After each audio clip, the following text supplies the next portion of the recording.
Hello friends, कैसे हो आप लोग। आपका एक बार फिर से स्वागत है हमारे मनीष पांडे क्लासेस चैनल पर। आज हम लेने वाले हैं नाइन्थ का साइंस फर्स्ट का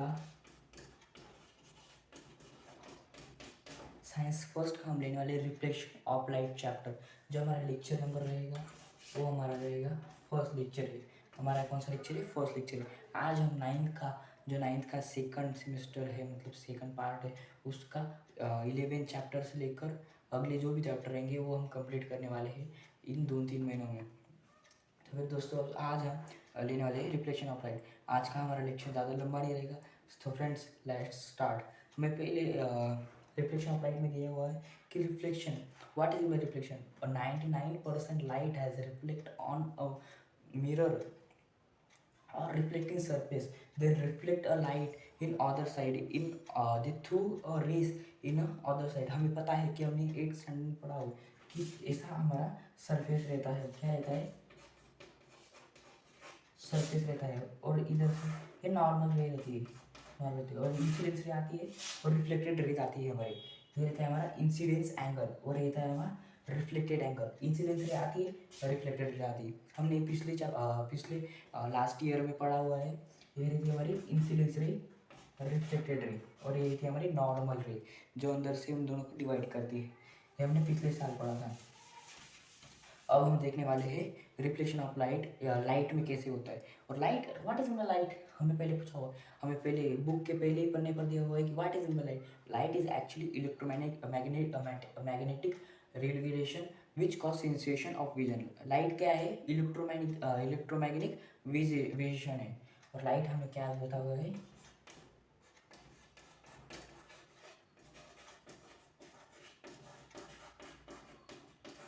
लाइट किससे बना हुआ है? इलेक्ट्रोमैग्नेटिक वेरिएशन से बना हुआ है। हमें यहाँ पर पहले पन्ने पर दिया हुआ है।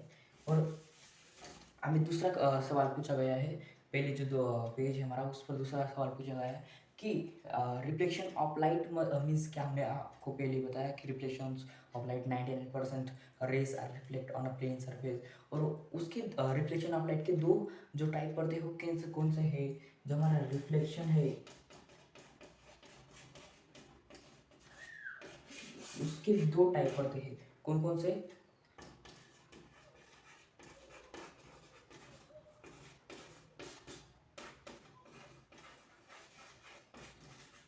रिफ्लेक्शन के दो टाइप पड़ते हैं, एक पड़ता है रेगुलर, एक पड़ता है इरेगुलर। रेगुलर में जैसा प्लेन सरफेस होता है इंसिडेंस रे आती है, रिफ्लेक्टेड रे आती है।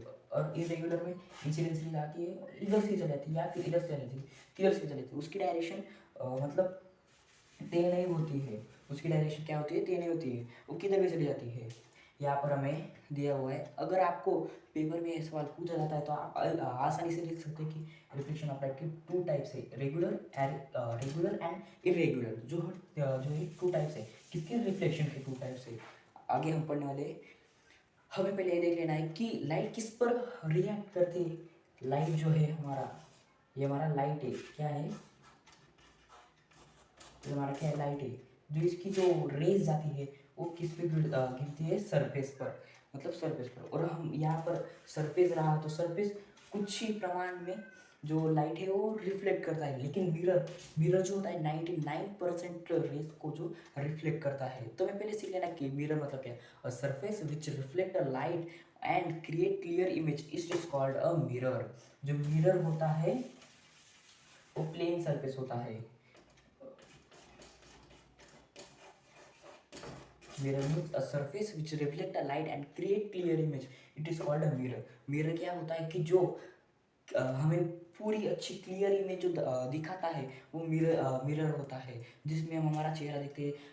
हमारा मिरर का बाथरूम में लगा हुआ होता है, बेडरूम में लगा लगा हुआ रहता है, हॉल में लगा हुआ रहता है, मतलब हमारे डोर में लगा हुआ रहता है।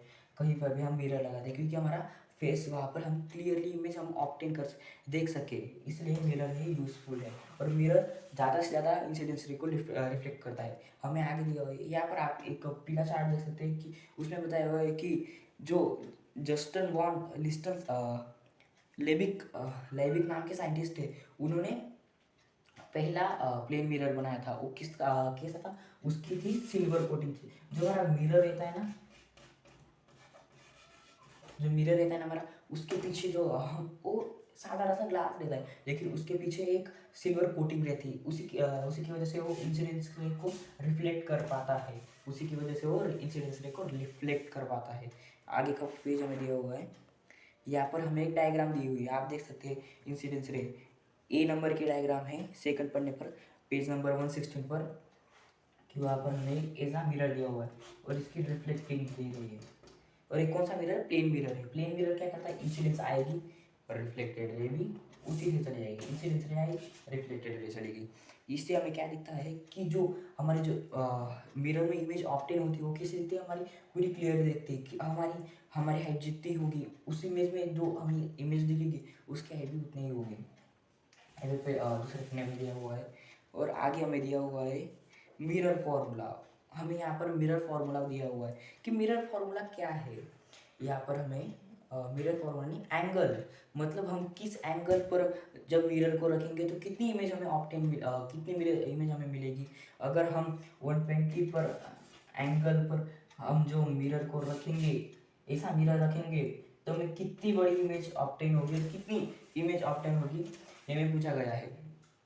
हमें यहाँ पर फॉर्मूला भी दिया हुआ है, n is equal to 360 degree upon a minus 1, ये हमें यहाँ पर फॉर्मूला दिया हुआ है।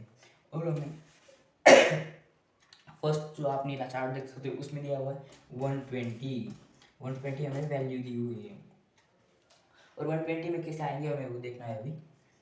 n इज इक्वल टू हम लिख लेते हैं, क्या दिया 360 डिग्री अपॉन ए मतलब कितनी इमेज है, मतलब एंगल क्या है, ए मतलब एंगल, ए मतलब नंबर, कितनी हमें नंबर की इमेज मिल रही है। हमारा 120 यहाँ पर आ गया, हम डिवाइडेशन कर लेते हैं।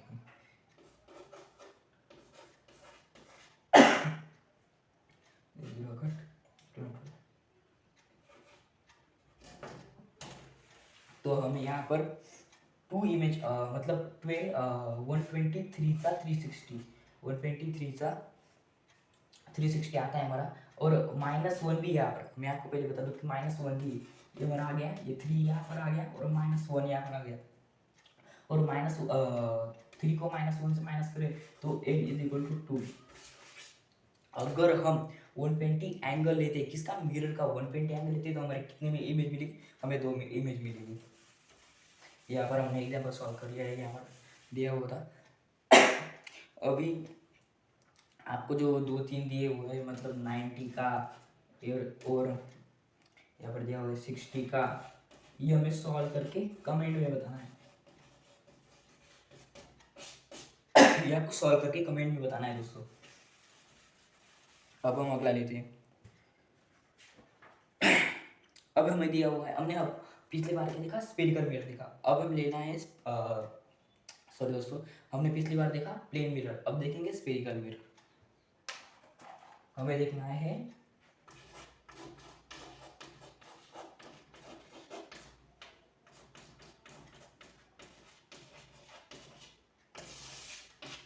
स्फेरिकल मिरर देखना है अभी।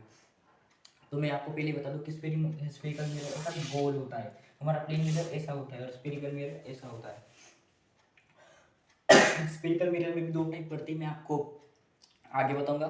सॉरी दोस्तों, मैं आपको आगे बताऊंगा कि स्फेरिकल मिरर में 2 टाइप्स पड़ते हैं। एक होता है कॉनकेव और एक होता है एक कॉनकेव होता है, एक कॉन्वेक्स होता है। अगर कॉनकेव में क्या होता है कि जो इनर सरफेस होता है वो रिफ्लेक्टिंग होता है, और कॉन्वेक्स में जो आउटर सरफेस होता है वो रिफ्लेक्टिंग होता है।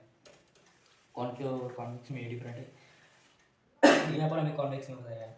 कॉनकेव मतलब जिस मिरर का जो अंदर का भाग है वो रिफ्लेक्टिंग होता है। हमें यहाँ पर डेफिनेशन भी आप सिंपल तरीके से लर्न कर सकते हैं। If inner surface has reflecting of spherical mirror, then it is called a concave mirror. अगर कॉन्केव स्फेरिकल मिरर का इनर सरफेस जो रिफ्लेक्टिंग रहेगा तो वो कौन सा मिरर रहेगा?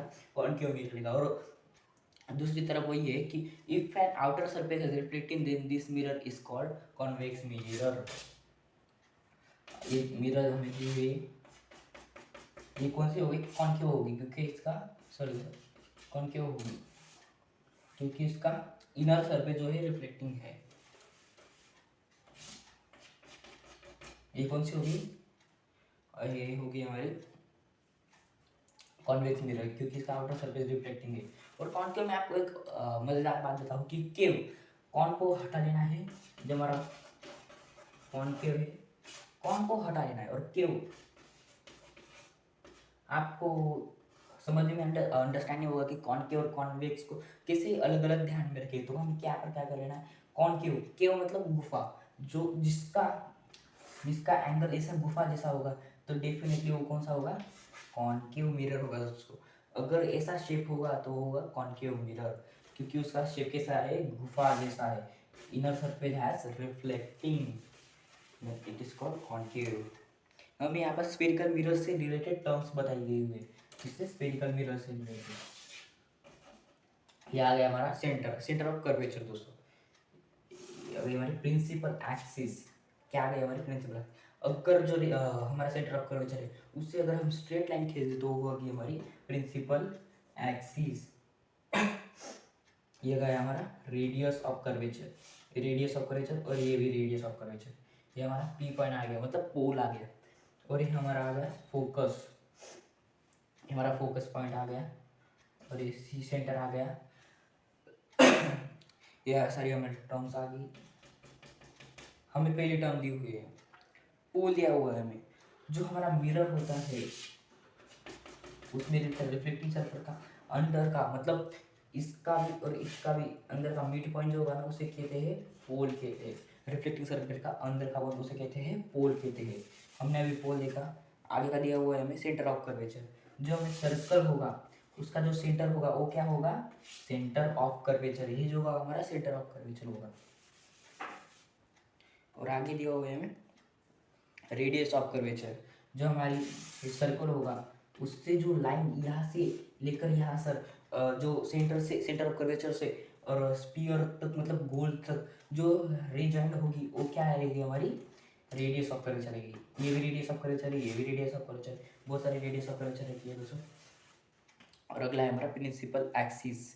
जो जो स्ट्रेट लाइन पोल से लेकर सेंटर तक क्रॉस हो जाती है उसे कहते हैं हम प्रिंसिपल एक्सिस कहते हैं दोस्तों। जो पोल से लेकर सेंटर तक क्रॉस होके जाती है, मतलब passing through the centre of curvature and pole, it is called a principal focus, principal axis, sorry दोस्तों, प्रिंसिपल एक्सिस। और आगे दिया हुआ है हमें फोकल लेंथ। ये फोकल लेंथ बहुत इंटरेस्टिंग है दोस्तों। फोकल लेंथ में क्या होता है, ये आ गया हमारा सी मतलब सेंटर ऑफ कर्वेचर, ये हमारा पी पोल, ये हमारा फोकस पॉइंट, ये हमारा फोकस पॉइंट आ गया। देखो दोस्तों, ये हमारा फोकस पॉइंट आ गया, ये हमारा फोकस पॉइंट आ गया। और इसकी अंदर की जो लेंथ होगी उसे क्या बोलते हैं, फोकल लेंथ बोलते हैं। उसे क्या बोलते हैं, फोकल लेंथ बोलते हैं। अंदर से लेकर ये सर्कल से लेकर यहाँ तक की फोकस से तो यहाँ तक ले हो गया हमारी फोकल लेंथ हो गई दोस्तों। हमने यहाँ पर टर्म्स देख लिए हैं। अब अगला पेज देखेंगे हम, ड्राइंग द रिफ्लेक्शन रेस।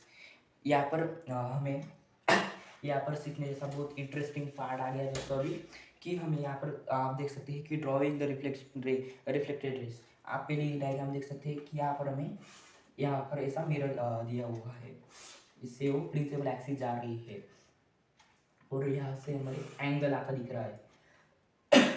ये आ गया हमारा सेंटर। हम मान लेंगे जो ड्राइंग निकालेंगे तब वो सेंटर तो आएगा ही। ये आएगा हमारा फोकस, ये आएगा हमारा पी, मतलब पोल आ जाएगा हमारा ये।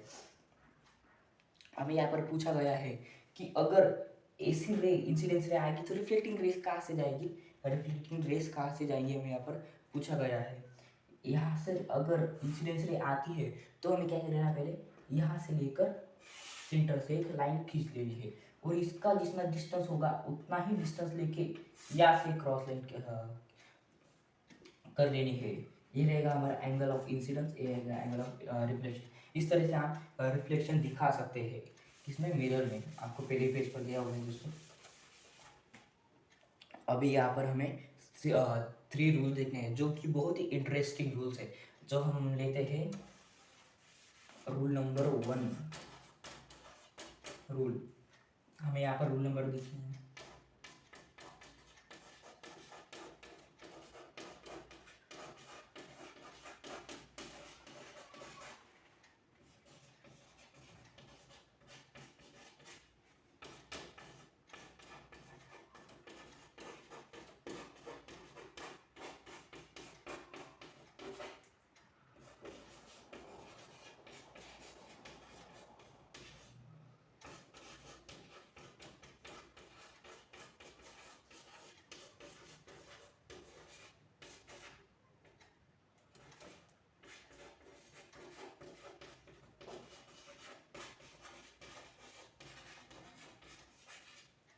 passing through the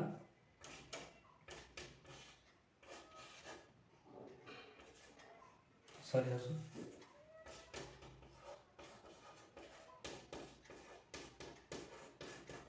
हम यहाँ पर पहला रूल दिया हुआ है कि if an incident is parallel to the principal axis then their reflected ray passing through a focus point.